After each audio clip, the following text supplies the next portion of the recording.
नमस्कार, news 18 India पर आप सभी का स्वागत। नंबर 1 चैनल का नंबर 1 शो साजिश देख रहे हैं आप। मैं हूं आपके साथ मोनिका ठाकुर। साजिश में आज आपको दिखाएंगे गाजा की गलियों में चल रहे युद्ध की सबसे नई तस्वीरें। इजरायल के ग्राउंड ऑपरेशन को रोकने के लिए हमास ने अपना सीक्रेट हथियार चलाना शुरू कर दिया है। ये इतना सटीक है कि एक ही हमले में इजरायल के कई टैंक दम तोड़ चुके हैं।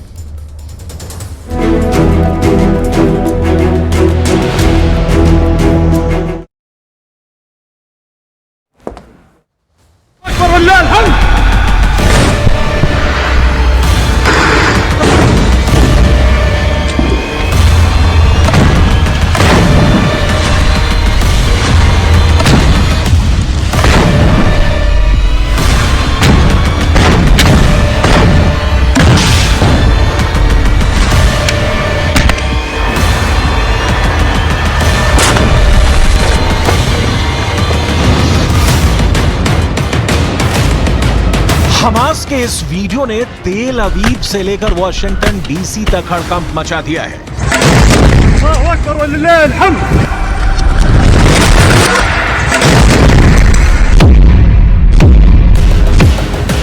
2 मिनट के वीडियो ने इजरायल को चौकन्ना कर दिया है। इसके हर एक सेकंड में इतनी आग है कि गाजा के युद्ध का सबसे खतरनाक चेहरा सामने आ गया है।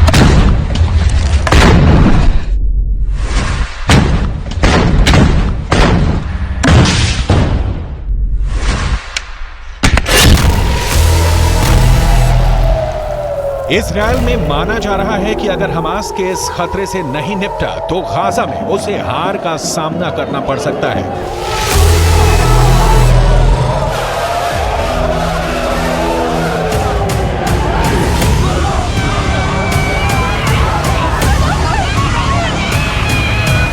बहुत से हमले हो रहे हैं, बहुत से धमाके हो रहे हैं।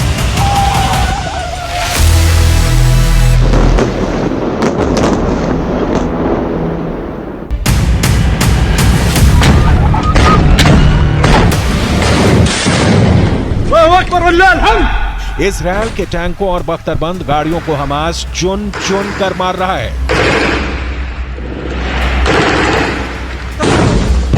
हमास ने क्या दिखाया, इजरायल ने क्या छुपाया, कौन गाजा में एक्सपोज हो गया? इसकी फायर पावर में दम है और किसने 24 घंटे के अंदर कौन सा बड़ा दावा किया है? 2 मिनट के अंगारों से भरे इस वीडियो में सब कुछ पैक है।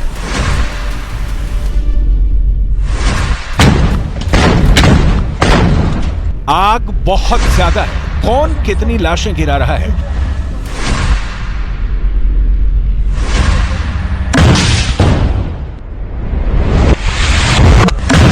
आप जानकर चौंक जाएंगे। इस वीडियो को अब डिकोड करते हैं। एक एक सेकंड बहुत ध्यान से, बहुत गौर से देखिएगा। यह है गाजा में चल रहे ग्राउंड ऑपरेशन को लेकर हमास का सबसे नया वीडियो, जिसमें शुरुआत से पहला धमाका कंप्यूटर जनरेटेड ग्राफिक्स से दिखाया गया। इसके बाद आती है वो तस्वीरें जिसमें हमास के हमले की बड़ी शुरुआत होती है।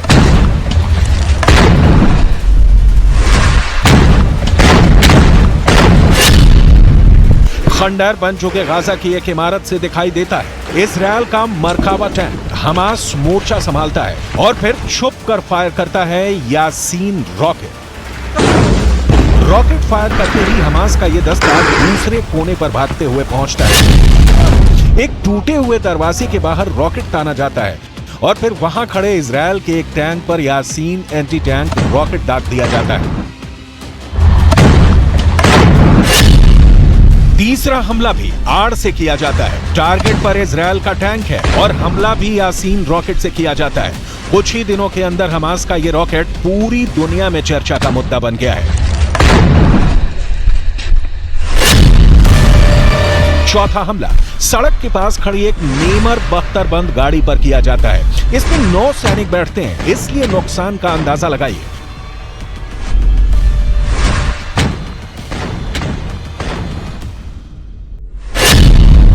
पांचवें हमले के लिए हमास का एंटी टैंक दस्ता फिर गली में आता है। इसके गली के एक मुहाने पर खड़े इजरायल के मरकाबा टैंक को यासीन रॉकेट से टारगेट किया जाता है। निशाना सटीक लगता है, हमलावर स्क्वाड फिर छुप जाता है। यही होता है गोरिल्ला युद्ध।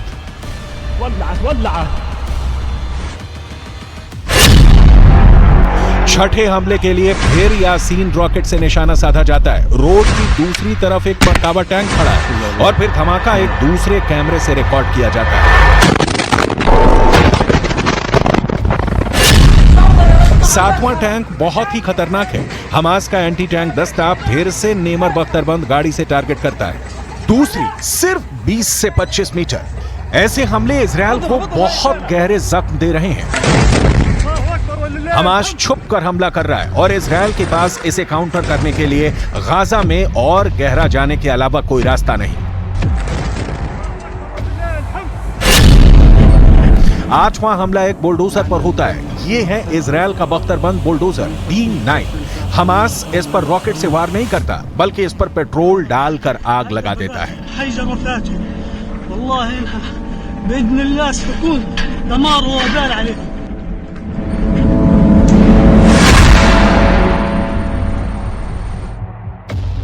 अभी तक के युद्ध में हमास का दावा है कि उसने इजरायल के 60 से ज्यादा टैंक और बख्तरबंद गाड़ियों को तबाह कर दिया है। इजरायल ने भी कई हमलों की पुष्टि की है। ऐसे में सवाल है कि क्या गाजा में चल रहा गोरिल्ला युद्ध इजरायल पर भारी पड़ने वाला है। इजरायल के रक्षा मंत्री के मुताबिक हमास की बड़ी हार शुरू हो चुकी है और अभी तक इजरायल ने हमास के 12 कमांडर मार गिराए हैं और अब उसकी लिस्ट में अगला नाम सिनवार का है, जिसे इजरायल 7 अक्टूबर को हुए हमले का मास्टरमाइंड मानता है।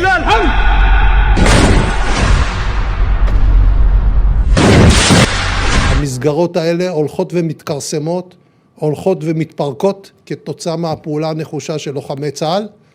אני יכול לומר לכם ש12 מפקדי גדודים של ארגון הטרור חמאס כבר חוסלו והיד עוד נטויה. אנחנו נגיע לכולם, לשרשר את הפיקוד ולמחבלים שבשטח. लेकिन इजरायल के पास अभी तक अपनी कामयाबी दिखाने के नाम पर सिर्फ गाजा पर हवाई बमबारी के अलावा कुछ नहीं।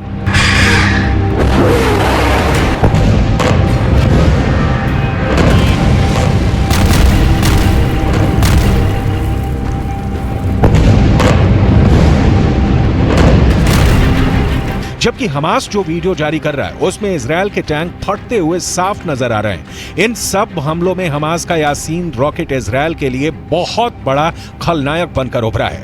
यासीन रॉकेट कैसा होता है, इसे समझने की कोशिश करते हैं।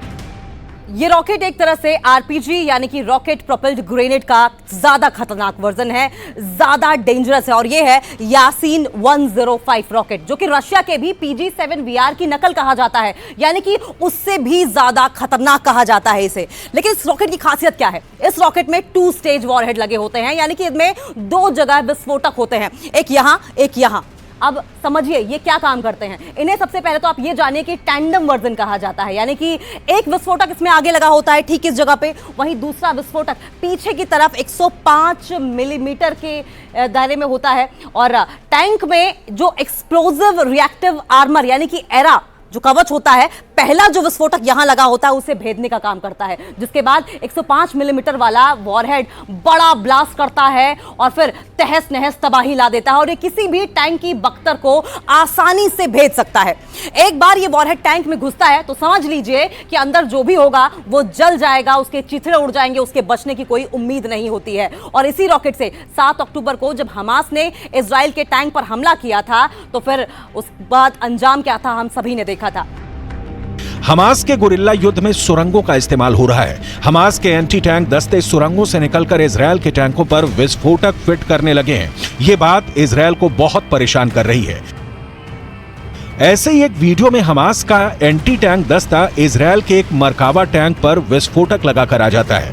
पहले उसमें धमाका करता है, इसके बाद पास में खड़े एक दूसरे मरकाबा टैंक पर यासीन रॉकेट से अटैक किया जाता है। दोनों ही हमले टैंक पर अचूक निशाना साबित होते हैं। हमास अब कंप्यूटर ग्राफिक्स से बनाए गए वीडियो में यह दिखाने की कोशिश कर रहा है कि इजरायल के टैंक पर कैसे विस्फोटक चिपकाया जाता है। इसे आप हमास का एंटी टैंक वॉरफेयर ट्यूटोरियल भी कह सकते हैं, जिसमें रॉकेट या मिसाइल का इस्तेमाल नहीं होता, बस टैंक पर जाकर विस्फोटक लगा देना होता है। इस वक्त इजरायल की सेना गाजा के अंदर एक एक इंच को साफ करके आगे बढ़ना चाहती है ताकि हमास के किसी भी खतरे से निपटा जा सके। गोरिल्ला युद्ध में इजरायल को बहुत बड़ा नुकसान उठाना पड़ सकता है और ये बात ग्राउंड ऑपरेशन के शुरुआती झटकों से साफ हो चुकी है। इजरायल के टैंकों पर इस वक्त अलग से जाली वाला कवच लगाया जा रहा है ताकि टॉप एंगल अटैक से मरकाबा को बचाया जा सके। इजरायल का ग्राउंड ऑपरेशन अभी उत्तरी गाजा में चल रहा है। इजरायल की सेना एक एक कोने को तलाश रही है क्योंकि कहां पर सुरंग होगी और कहां से हमास का अगला हमला होगा इसकी उसे भनक तक नहीं लगती और हमला हो जाता है। जबकि इजरायल का दावा है कि हमास के कई कमांडरों की कब्र खोदी जा चुकी है।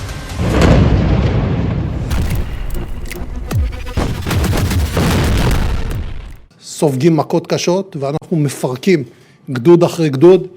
אפשר לראות כאן את אזורי העיר עזה.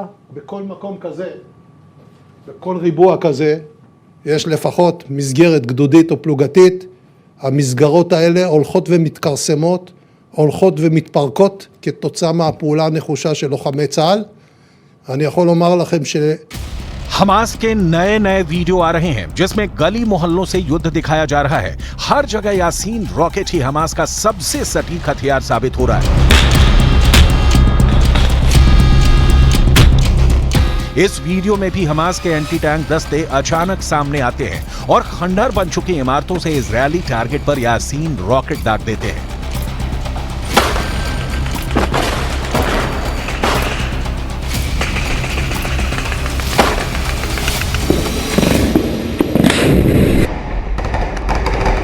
इस रॉकेट को हमास ने अब अपनी जरूरत के मुताबिक तैयार कर लिया है और वो इजराइल के टैंकों और बख्तरबंद गाड़ियों पर इससे हमला कर रहा है। इजराइल टैंकों के खिलाफ ये काफी कारगर माना जाता है। आप सोचिए कि इजराइल तो पहले ही अपने एडवांस आर्मामेंट्स के लिए जाना जाता है और इजराइल सबसे ज्यादा अपनी सेना की सुरक्षा में खर्च करता है। अब इजराइल के टैंक्स को भी अगर ये भेद पा रहा है, उसके कवच को भी अगर ये भेद पा रहा है, तो समझिए ये कितना ज्यादा डेंजरस है, इसकी मारक क्षमता कितनी ज्यादा है। दुनिया भर में ये किसी भी सेना या फिर मिलिशिया का सबसे खतरनाक हथियार माना जाता है क्योंकि ये किसी भी एंटी टैंक मिसाइल के मुकाबले सस्ता होता है लेकिन तबाही उतनी ही ज्यादा मचाता है। आप समझिए कि जेवलिन जैसी मिसाइलें जो कि करोड़ों के निर्माण के बाद बनती हैं, ये महज कुछ डॉलर्स में ही बनकर तैयार हो जाता है, यानी कि सस्ता भी है, टिकाऊ भी है और सबसे बड़ी बात खतरनाक यानी डेंजरस भी है। यासीन रॉकेट का नाम हमास को कायम करने वाले शेख अहमद यासीन पर रखा गया है। 2004 में इजरायल ने एक हमले में शेख अहमद यासीन को मार डाला था, लेकिन अब इस रॉकेट को अपना सबसे बड़ा हथियार बना चुके हमास ने एंटी टैंक दस्तों में इसकी सप्लाई तेज कर दी है।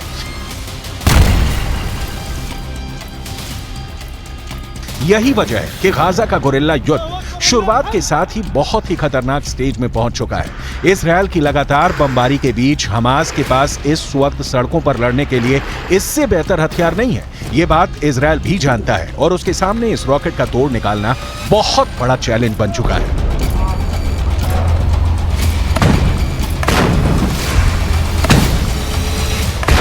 इजरायल ने अपने 3 टारगेट चुन लिए हैं। हमास के साथ साथ हूती विद्रोही और हिजबुल्लाह से एक साथ लड़ाई शुरू हो चुकी है। अब अमेरिका ने इजरायल की मदद के लिए अपना हलाका बम तैयार कर लिया है। ये ऐसी पावर है जिसके आगे इजरायल के हर दुश्मन का मारा जाना तय है।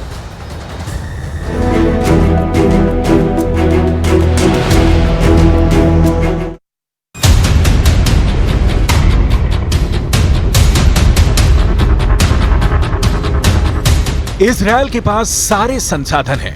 इजरायल के पास सिर्फ हमास के खात्मे का मैप तैयार नहीं है, बल्कि हिजबुल्लाह को भी लगे हाथ इजरायल दुनिया के नक्शे से मिटाना चाहता है।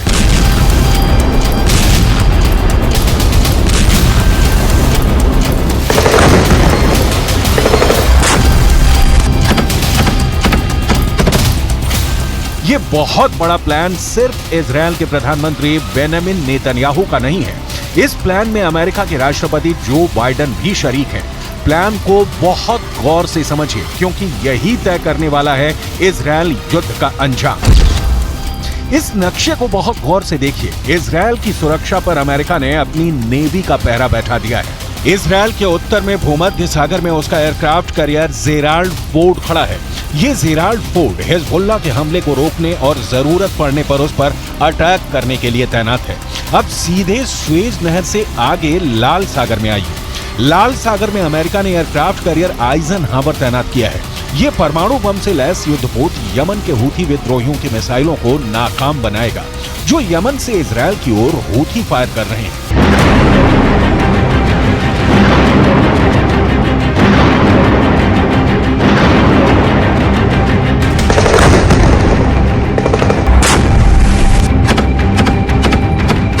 इजरायल के लिए हूथी और हिजबुल्लाह हमास की तरह ही कट्टर दुश्मन है। इजरायल के सामने पिक्चर क्लियर है कि इन संगठनों को रोकने के लिए उसके पास दो चीजें होनी चाहिए।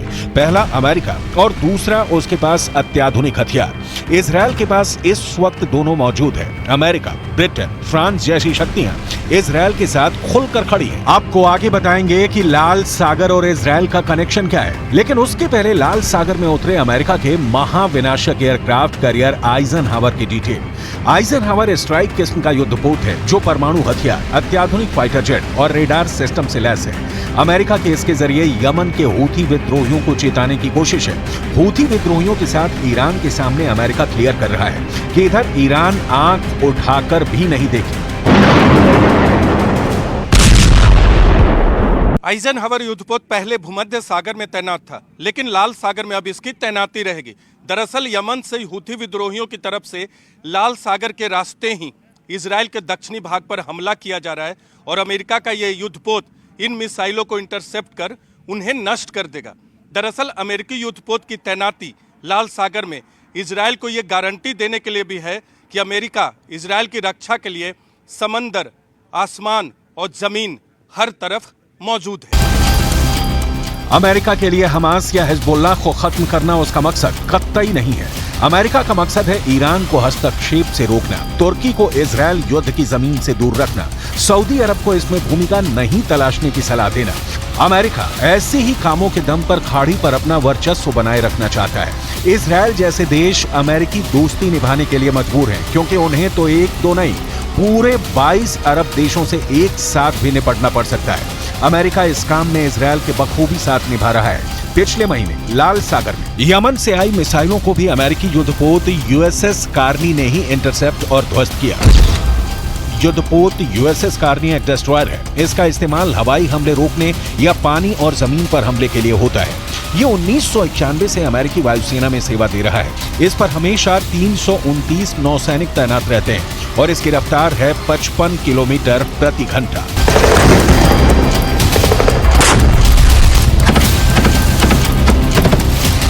लाल सागर को अमेरिका फुल प्रूफ बना देना चाहता है, ताकि इजरायल पूरी आजादी के साथ हमास को गाजा पट्टी में मौत की नींद सुला सके। जो 2 एयरक्राफ्ट कैरियर अमेरिका ने इजरायल की सुरक्षा के लिए तैनात किया है, इनमें एक का टारगेट है यमन के हूथी। लेबनान के हिजबुल्लाह की तरह ही खूंखार होते हैं हूथी, और हिजबुल्लाह की तरह ही हूथी विद्रोहियों को ईरान का साथ हासिल है, बल्कि ईरान इनका पालन पोषण करता है।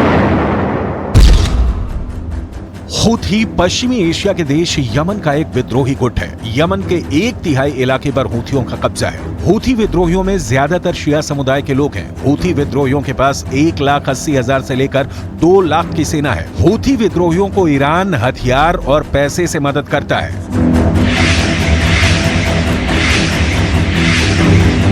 हूथी विद्रोही हमास के साथ खड़ा देखने के लिए इजरायल को निशाना बना रहे हैं। जाहिर है अमेरिका बीच बचाव के लिए आएगा ही, और जब आएगा तो हथियार भी लाएगा।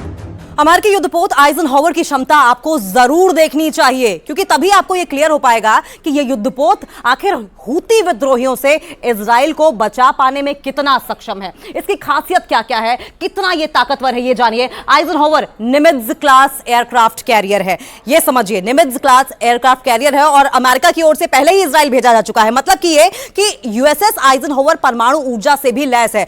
न्यूक्लियर पावर से लैस होने का मतलब आप समझ सकते हैं। और इसके अलावा 3D रेडार से लैस इस जंगी जहाज में टारगेट को इंटरसेप्ट करके उसे नष्ट करने की क्षमता होती है, यानी कि उसे टारगेट करके पहले पहचानना और उसके बाद उसे तबाह कर देना, यह क्षमता है इसकी। लेकिन इसकी ऊंचाई की अगर बात करें तो 244 फीट यानी कि 74 मीटर इसकी ऊंचाई है। दिल्ली के कुतुब मीनार से भी ज्यादा यह ऊंचा है। इसकी रफ्तार है 56 किलोमीटर प्रति घंटा।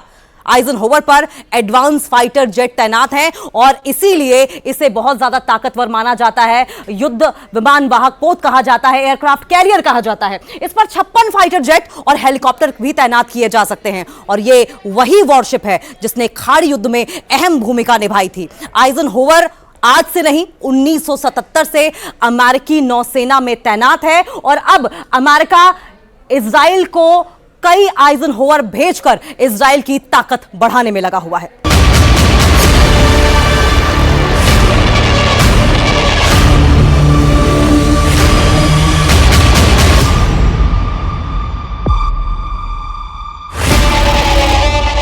अमेरिका के पास दुनिया की सबसे शक्तिशाली नौसैनिक बेड़ा है।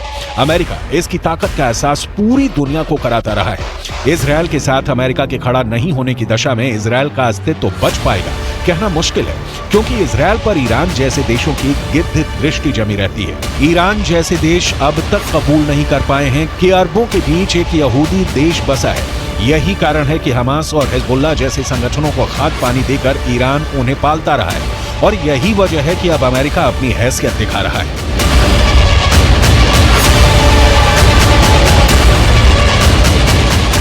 एयरक्राफ्ट कैरियर आइजनहोवर के पहले अमेरिका ने जेराल्ड फोर्ड को भूमध्य सागर में उतारा है। परमाणु ऊर्जा से चलने वाला जेराल्ड फोर्ड 76 मीटर ऊंचा है। इस तरह समझने की कोशिश कीजिए कि दिल्ली के कुतुब मीनार की ऊंचाई 73 मीटर से भी ज्यादा है और ये उससे भी ज्यादा ऊंचा है। लेकिन इसकी अगर क्षमता की बात करें तो क्षमता 1 लाख टन से ज्यादा बताई जाती है, यानी कि काफी हद तक ये वॉरहेड्स ले जाने में सक्षम है। इस पर एक साथ 70 फाइटर जेट लिए जा सकते हैं, यानी कि समझ सकते हैं कि युद्ध में खड़े रहने डटे रहने की क्षमता अगर 70 फाइटर जेट एक साथ आपके पास हो तो कितनी होती है। लेकिन अगर इसकी रफ्तार की बात करें तो 56 किलोमीटर प्रति घंटा की रफ्तार से यह चलता है। इसे चलाने के लिए 4500 नौसैनिक लगातार काम करते हैं और इसी बात से अंदाजा लगाया जा सकता है कि इसकी मारक क्षमता क्या होगी और इसकी कैपेबिलिटीज, इसकी कैपेसिटीज कितनी ज्यादा है। एयरक्राफ्ट कैरियर आइजनहावर और जेराल्ड फोर्ड दोनों वॉरशिप परमाणु शक्ति से संचालित हैं और क्षेत्र में किसी भी प्रमुख शक्ति से मुकाबला करने के लिए भूमि पर हमला करने वाली मिसाइलों और F-18 लड़ाकू विमानों में सैन्य शक्ति रखते हैं। समंदर में इजरायल को अमेरिका का सपोर्ट देखा, अब आसमान में देखिए।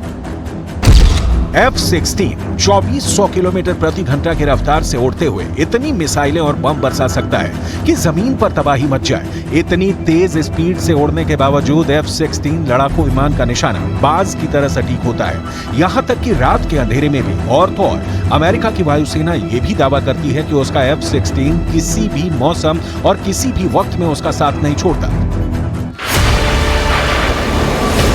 अमेरिका का ऐसा दमदार F-16 जेट पश्चिम एशिया में 24 घंटे ईरान के सिर के ऊपर मंडरा रहा है और अमेरिका अपना third anti ballistic missile defence system और पैट्रियट मिसाइल डिफेंस सिस्टम पहले ही पश्चिम एशिया में तैनात कर चुका है।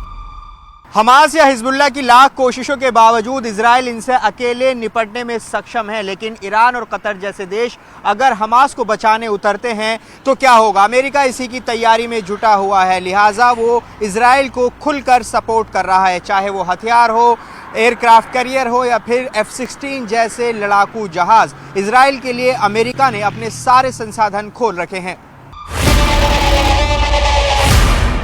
ये सही है कि ईरान अमेरिका से टकराया तो जंग होगी और वो रूस यूक्रेन महायुद्ध से भी बड़ा, विनाशक और मौतों वाली होगी। लेकिन इसके बीच का सच है कि दोनों युद्ध भड़का रहे हैं। ईरान हमास या हिजबुल्लाह का साथ नहीं छोड़ सकता तो अमेरिका भी इजरायल को धोखा नहीं दे सकता। अब तक अमेरिका अपने 3 एयरक्राफ्ट कैरियर समंदर में उतार चुका है और जरूरत पड़ी तो अपनी नौसैनिक शक्ति से लाल सागर से फारस की खाड़ी तक कहीं भी किसी भी समंदर को मत देगा।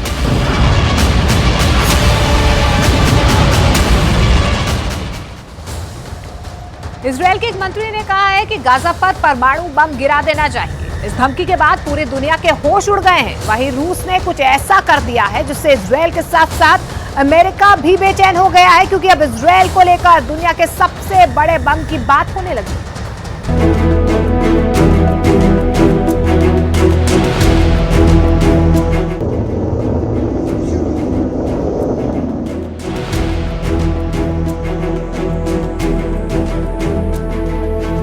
ये वो तस्वीरें हैं जो रूस के नए परमाणु प्लान से पर्दा हटाती हैं। ये वो तस्वीरें हैं जिससे बहुत बड़े युद्ध का खतरा पैदा हो गया है। ये वो तस्वीरें हैं जिससे न्यूक्लियर वॉर की आशंका और बढ़ गई है। क्या इन तस्वीरों में परमाणु युद्ध का सिग्नल छिपा है? क्योंकि इस एक तस्वीर ने एटम बम के नए रेस का बिगुल बजा दिया है। इधर रूस ने दुनिया के सबसे बड़े परमाणु बम की नुमाइश की, उधर अमेरिका से खबर आई कि उसने नए बम को तैयार करने का काम शुरू कर दिया है। अमेरिका ने नया परमाणु बम बनाने का ऐलान किया है। अमेरिका का यह नया न्यूक्लियर ग्रेविटी बम होगा। अमेरिका के नए परमाणु बम का नाम B6113 होगा। नागासाकी पर गिराए बम से 14 गुना बड़ा होगा यह बम। अमेरिकी रक्षा विभाग ने ऐलान किया है कि वो B61 परमाणु ग्रेविटी बम के मॉडर्न वर्जन B6113 पर काम शुरू करने जा रहा है। अमेरिका का यह नया परमाणु बम कितना ताकतवर होगा? अमेरिका के इस फैसले के पीछे की असली वजह क्या है, इसे हम आगे बताएंगे, लेकिन उससे पहले आपको एक ऐसे अदृश्य रणभूमि में लेकर चलते हैं जहां परमाणु बमों को जमा करने की होड़ लगी है। रूस और अमेरिका में ठन गई है। धरती के अंदर फटेंगे बम, परमाणु बमों का होगा शक्ति परीक्षण। रूस बनाएगा नया परमाणु बम, अमेरिका भी नहीं रहेगा रूस से कम। अमेरिका और रूस के बीच एक बार फिर परमाणु हथियारों की होड़ शुरू हो गई है।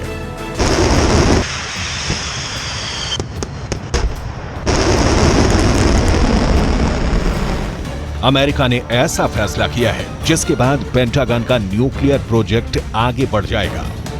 क्या अमेरिका रूस के जार बम से भी बड़ा और अधिक शक्तिशाली परमाणु बम बना सकता है? क्योंकि विदेशी मीडिया की माने तो पुतिन ने जार बम की ये प्रदर्शनी अमेरिका को चिढ़ाने के लिए ही रखी है। यूरोप के बहुत से लोगों का मानना है कि रूस जार बम का मॉडल पेश करके पश्चिम पर ताना मार रहा है।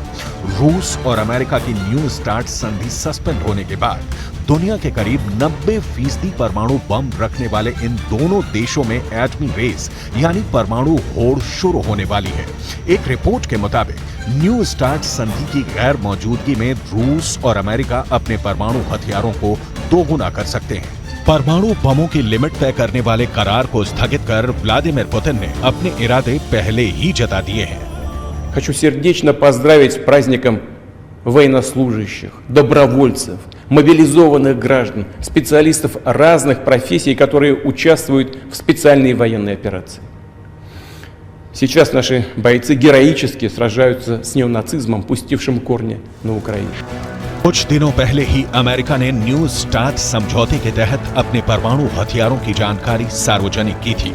अमेरिका के स्टेट डिपार्टमेंट ने बताया कि अमेरिका के पास फिलहाल 1419 हमले के लिए तैयार परमाणु हथियार हैं। 662 इंटरकॉन्टिनेंटल सबमरीन बैलिस्टिक मिसाइल और हैवी बॉम्बर हैं।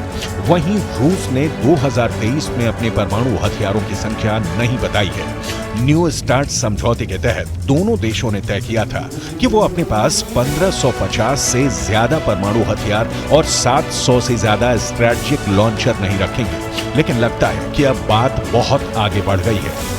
तभी तो रूस अपने जार बम के मॉडल दुनिया को दिखा रहा है और जवाब में अमेरिका ने नए परमाणु बम का ऐलान कर दिया है।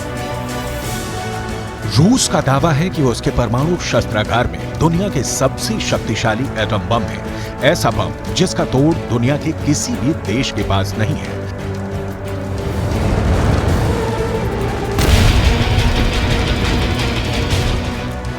पुतिन के इस परमाणु बम का नाम है जार बम। जार बम नाम का ये रूस का हाइड्रोजन बम है। इसे दुनिया का सबसे बड़ा परमाणु बम माना जाता है। जार रूस के राजाओं की उपाधि रही है, इसीलिए इसे जार बम नाम दिया गया और इस बम को परमाणु बमों के महाराजा की तरह पेश किया गया। कहते हैं अगर रूस का जार बम गिरा तो धरती का जर्रा जर्रा थर्रा जाएगा। ये हाइड्रोजन बम अगर अपनी पूरी ताकत के साथ फट गया तो पूरी दुनिया का खात्मा कर सकता है। रूस ने इस बम को 1961 में बनाया था, लेकिन इसके टेस्ट का वीडियो रूस ने 60 बरस बाद दुनिया को दिखाया। ये वही वीडियो है। जार बम इतना बड़ा था कि इसके लिए खास लड़ाकू जहाज बनाया गया।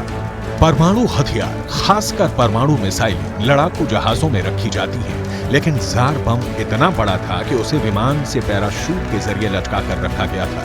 30 अक्टूबर 1961 को जार बम का टेस्ट किया गया। लड़ाकू जहाज टोपोलोव 95 ने करीब 10 किलोमीटर की ऊंचाई से पैराशूट से जार बम को नोवाया ज़ेम्लिया द्वीप पर गिराया, ताकि विस्फोट से पहले गिराने वाला और तस्वीर ले रहा विमान सुरक्षित दूर तक पहुंच जाए।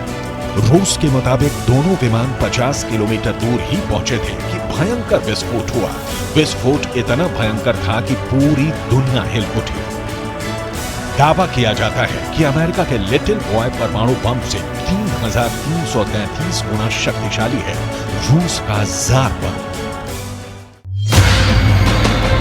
रूस का जार बम अमेरिका के लिटिल बॉय और फैट मैन जैसा ही है, लेकिन उनसे बहुत बड़ा है और पल भर में बड़े से बड़े शहर को खाक कर सकता है। जापान के हिरोशिमा शहर पर गिराए गए परमाणु बम लिटिल बॉय 14 किलोटन की ताकत वाला था, जबकि नागासाकी पर गिराए गए फैटमैन, जिसने लाखों लोगों की पल भर में जान ले ली, उसकी ताकत थी 18 किलोटन। वहीं अमेरिका के सबसे शक्तिशाली परमाणु बम B-83 का पावर 1.2 मेगाटन है। वहीं रूस के जार बम की ताकत 50 से 58 मेगाटन है, यानी अमेरिका के सबसे बड़े परमाणु बम से करीब 48 गुना अधिक शक्तिशाली।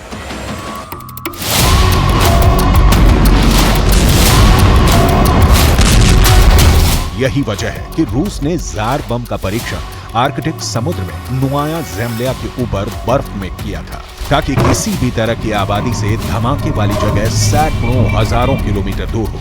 कहा जाता है कि रूस ने जिस इलाके में दुनिया के सबसे शक्तिशाली बम का परीक्षण किया, वो इलाका धमाके के बाद पूरी तरह से बदल गया। दुनिया ने उस वक्त जापान में परमाणु बम की तबाही भी देख ली थी, लेकिन रूस ने इस परीक्षण से साबित कर दिया कि दोबारा कभी परमाणु युद्ध छिड़ा तो दुनिया से मानवता का खात्मा भी हो सकता है। यही वजह है कि परमाणु युद्ध की आशंका से पूरी दुनिया खौफ में है। अमेरिका ने जब से नया बम बनाने का ऐलान किया है, उस वक्त से खतरा और बढ़ गया है। अमेरिका के रक्षा विभाग के मुताबिक B-61-13 का वजन 360 किलोटन हो सकता है। ये 1945 में हिरोशिमा पर गिराए गए परमाणु बम से 24 गुना अधिक शक्तिशाली और नागासाकी पर गिराए गए बम से 14 गुना बड़ा है। अमेरिका का दावा है कि उसका B-61-13 न्यूक्लियर ग्रेविटी बम हवा के जरिए गिराया जा सकता है। खबर है कि इस परमाणु बम को अमेरिका मौजूदा एटम बमों को अपग्रेड करके बना रहा है। ये अमेरिका का नेवादा परमाणु परीक्षण स्थल है। ये आधिकारिक तौर पर नेवादा राष्ट्रीय सुरक्षा स्थल के नाम से जाना जाता है। आपके सामने एक सैटेलाइट तस्वीर 14 जुलाई 2023 की है। दूसरी 5 साल पहले 15 सितंबर 2018 की है। इन 5 वर्षों में यहाँ कितना विस्तार हुआ है, इसे साफ साफ देख सकते हैं। यहीं अमेरिका का भूमिगत U-1A कॉम्प्लेक्स है, जहां अंडरग्राउंड परमाणु परीक्षण किया जाता रहा है। यहां अमेरिका ने आखिरी बार 1992 में भूमिगत परीक्षण किया था, लेकिन अमेरिका इसे लंबे समय से परमाणु परीक्षण के लिए तैयार रखता रहा है। दावा किया जाता है कि यहां अमेरिका किसी भी वक्त नए और पहले से भी ताकतवर परमाणु बम का परीक्षण कर सकता है। न्यू स्टार्ट समझौते के तहत अमेरिका और रूस दोनों देशों ने तय किया था कि वो अपने पास 1550 से ज्यादा परमाणु हथियार और 700 से ज्यादा स्ट्रेटेजिक लॉन्चर नहीं रखेंगे। लेकिन इन सैटेलाइट तस्वीरों को देखकर तो यही लगता है कि अब बात बहुत आगे बढ़ गई है। अगर ऐसा नहीं होता तो अमेरिका के साथ साथ रूस के नोवाया ज़ेम्लिया परमाणु परीक्षण स्थल पर ऐसे नए निर्माण नहीं हो रहे होते। सैटेलाइट इमेज से पता चला है कि रूस के सबसे बड़े परमाणु परीक्षण स्थल का काफी विस्तार हुआ है। ये रूस का नोवाया ज़ेम्लिया परमाणु परीक्षण स्थल है। सैटेलाइट इमेज से साफ हो गया है कि साल 2021 से 2023 के बीच यहाँ कई नए निर्माण हुए हैं। यहाँ छोटी इमारतों का निर्माण हो रहा है, यहाँ बड़ी इमारतों का निर्माण दिख रहा है। करीब में ही निर्माण के लिए जमा किया गया सामान भी दिख रहा है रूस का नोवाया ज़ेम्लिया आर्कटिक महासागर का एक द्वीप समूह है। यहाँ साफ साफ दिख रहा है कि इसके बंदरगाह पर जहाज और नए शिपिंग कंटेनर आ रहे हैं। वहाँ पहाड़ों में गहरी सुरंगें खोदी गई हैं। सुरंग का रास्ता भी दिख रहा है। न्यूक्लियर साइट पर हुए इस नए निर्माण से साफ हो जाता है कि रूस परमाणु परीक्षण की तैयारी कर रहा है।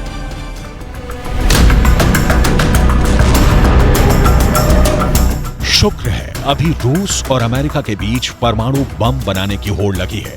अगर रूस और अमेरिका के बीच जंग शुरू हो गई तो पुतिन की सेना का मुकाबला अब तक के सबसे घातक हथियारों से होगा, क्योंकि रूस को ध्यान में रखकर अमेरिका ने यूरोप के कई बेसों पर परमाणु बम तैनात कर रखा है।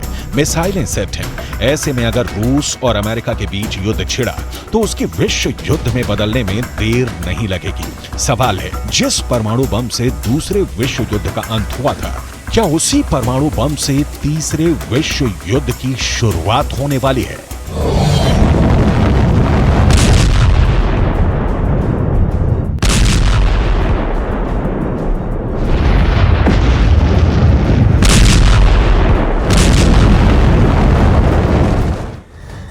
गाजा में हो रहे हमले किसी भी वक्त बहुत बड़े युद्ध की वजह बन सकते हैं। अरब देशों में गोलबंदी की कोशिश लगातार जारी है। तुर्की और ईरान लगातार इजरायल को कोस रहे हैं, जबकि सऊदी अरब, मिस्र और जॉर्डन पर सबकी नजरें टिकी हुई हैं। ऐसे में नेतन्याहू ने इजरायल को बचाने के लिए सबसे खतरनाक कदम उठाने का फैसला कर लिया है।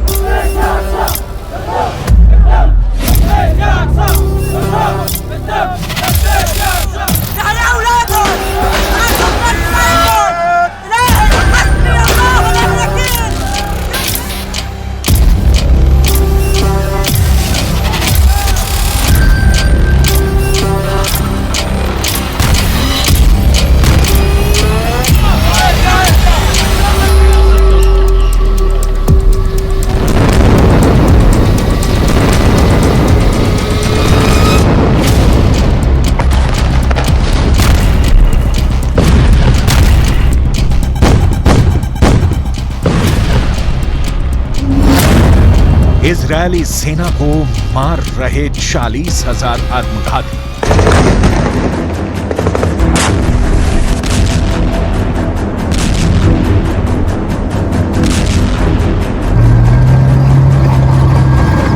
रूस यूक्रेन जंग से कई गुना क्रूर और खौफनाक जंग इस वक्त गाजा पट्टी में चल रही है।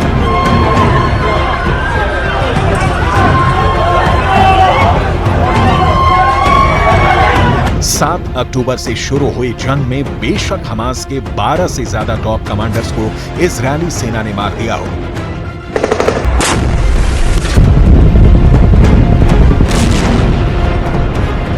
लेकिन हमास ने भी इजरायली सेना के 30 के करीब सैनिक और कुछ कमांडर्स को मार गिराने का दावा किया है।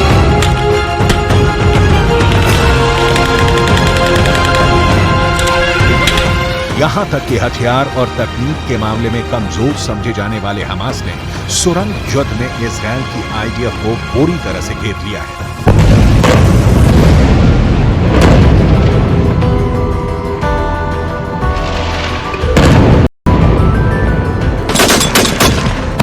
भले ही जंग में हमास के 3,000 के करीब लड़ाके मारे जा चुके हैं,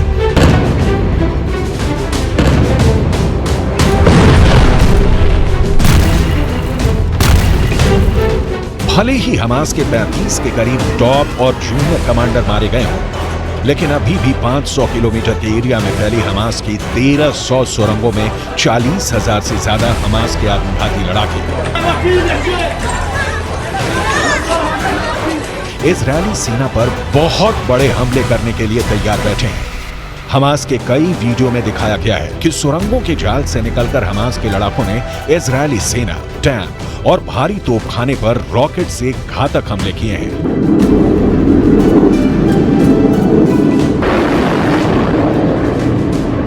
हम आपको दिखाने जा रहे हैं कि कैसे 29 अक्टूबर के बाद से अचानक हमास और हिजबुल्लाह मिलकर इजरायली सेना पर जबरदस्त पलटवार कर रहे हैं।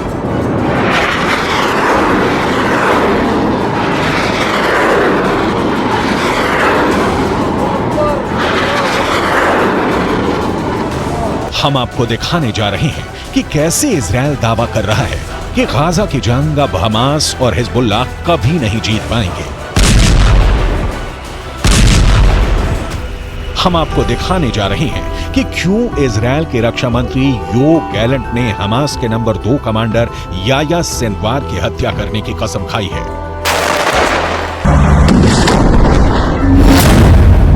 गाजा युद्ध का मास्टरमाइंड, हमास का नंबर 2 कमांडर।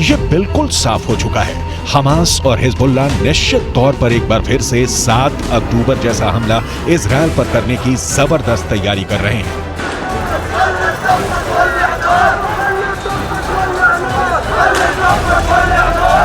अमेरिका की CIA, इजराइल की मोसाद और बेनशेट खुफिया एजेंसियों ने साफ तौर पर चेतावनी दी है कि इस वक्त हमास ज्यादा से ज्यादा इजरायली हमलों को झेलने की कोशिश कर रहा है।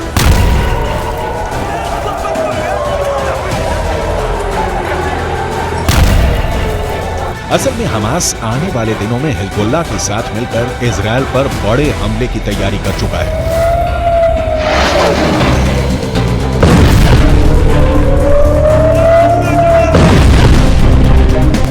खबर के मुताबिक हमास गाजा सिटी के अंदर भयानक तबाही मचाने की पूरी तैयारी 2 हफ्ते पहले ही कर चुका है। इजरायली सेना को मार रहे 40,000 आत्मघाती।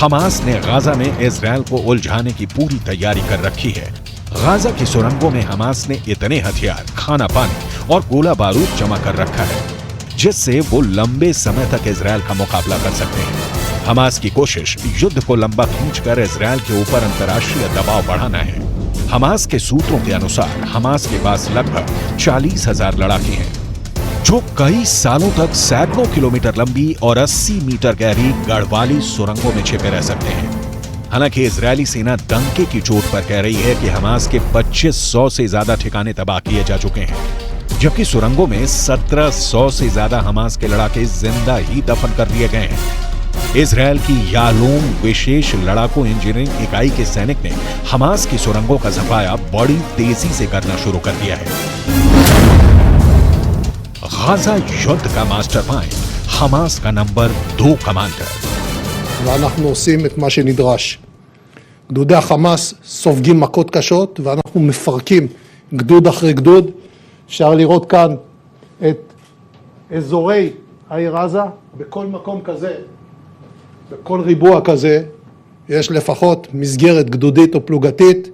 המסגרות האלה הולכות ומתכרסמות, הולכות ומתפרקות כתוצאה מהפעולה הנחושה של לוחמי צה"ל. इजरायल के रक्षा सचिव योव गैलेंट, इजरायली सेना के chief of defence staff Herzi Halevi, IDF के ब्रिगेडियर जनरल इत्जिक कोहेन का साफ कहना है कि हमास को गाजा पट्टी में अब दोबारा कभी घुसने नहीं देंगे और ना ही अब गाजा में कभी भी हमास का एक भी लड़ाका या नेता जिंदा बच पाएगा। इजरायली सेना की स्पेशल फोर्स इस वक्त गाजा सिटी के बेहद अंदर घुसकर ऑपरेशन चला रही है। इजरायली सेना के टॉप कमांडर्स की मीटिंग में एक ही बात पर खास जोर दिया जा रहा है कि हमास की भीषण तबाही और इजरायली सैनिकों को हमास के जानलेवा हमलों से बचाना यही वजह है कि इजरायली जमीनी सेना के खुफिया इनपुट को लेकर उत्तरी गाजा, दक्षिणी गाजा और वेस्ट बैंक में चुन चुन कर भीषण हमले कर रहे हैं। इजरायल ने गाजा के सबसे बड़े रिफ्यूजी कैंप जबालिया में प्रचंड हवाई हमला किया है। इसमें 20 से ज्यादा लोगों की मौत हुई है। बम और मिसाइलों के हमलों ने उत्तरी गाजा को कब्रिस्तान बना दिया है। इमारतों से निकली लाशें और चीखते फिलिस्तीनियों की तस्वीरें देखकर अरब लीग की 22 देश खून का घूंट पीकर रह गए हैं। 2 नवंबर को यूएन स्कूल पर इजरायल ने हमला किया था।